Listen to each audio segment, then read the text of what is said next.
ভাবনা তুইয়া সদাই করো,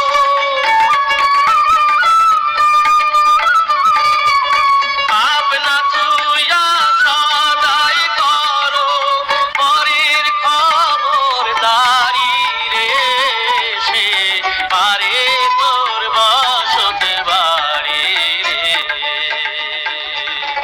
এ পারে তোর বাসা। এটি পশ্চিমবঙ্গের উত্তর ২৪ পরগনা জেলার বসিরহাট গ্রাম। দেখুন কি সুন্দর, চারিদিকে পাট বাগান হয়ে রয়েছে, দূরে কলা বাগান দেখা যাচ্ছে।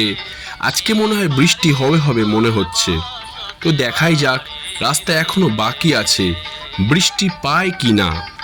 কিন্তু দেখুন গ্রামে কি সুন্দর স্বচ্ছতা আর কি সুন্দর পরিষ্কার বাতাস।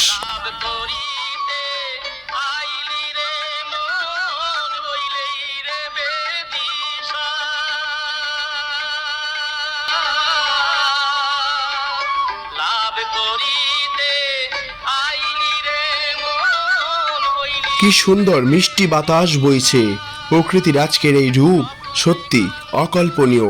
যেন প্রকৃতি আজ আমায় আলিঙ্গন করে ডাকছে, এসো এসো সবাই এসো, বেরিয়ে এসো, থেকো না ওই ঘরের চার দেওয়ালে, এসো প্রকৃতিকে বোঝো। আসুন সবাই মিলে প্রকৃতিকে দেখুন, ঘরের চার দেওয়ালের মধ্যে বন্দি রেখে নিজেকে বদ্ধ করবেন না। প্রকৃতি ডাকছে আমাদের, প্রকৃতির রূপ দেখুন আর নিজেকেও এই প্রকৃতির মতো সরল করে তুলুন। তবেই তো জীবনের উপভোগ, আর কিছুই নয় এই জীবন, এই কয়দিনের জীবন। এখন যদি আপনি নিজেকে এত বেড়াজালে পেঁচিয়ে রাখেন তাহলে কিচ্ছু পাবেন না, কিচ্ছু তৃপ্তি লাভ করবেন না। তাই আসুন আনন্দ নিন, মনের তৃপ্তি নিন। এই পরিবেশকে এতটাই ভালোবাসি, তাই নিজের চ্যানেলের নাম বিশ্ববাসী রেখেছি। তাই এই বিশ্ববাসী চ্যানেলের সাথে থাকতে এবং আরও ভিডিও দেখতে আমাদের পাশে থাকবেন, লাইক এবং কমেন্টস করবেন, আর আমাদের ভিডিও ভালো লেগে থাকলে ফলো বাটন ক্লিক করবেন। তো আজকের এর মতন আমাদের ভিডিও আমরা শেষ করতে চলেছি। সবাইকে ধন্যবাদ জানাই।